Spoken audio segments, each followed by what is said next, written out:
Next, I want to show how we can use the calculator to solve number 1. So alpha is 0.10.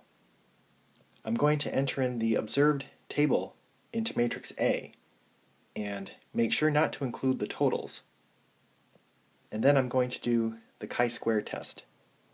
I'm going to press second matrix to get to the matrix menu, and then over to edit, and then select matrix A and press enter. So this is a 2 by 2 matrix because we have 2 rows and 2 columns. So enter in the observed values and then quit out, and then press stat, go over to tests, and then down to the chi-square test.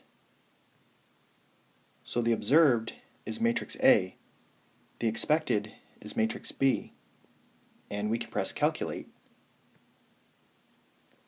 So chi-square is 5.11, which is consistent with what we found on number 1. And the p-value is 0.0238. So if we use the rejection region method, the picture would look like this. So chi-square is in the rejection region, which means we reject the null hypothesis.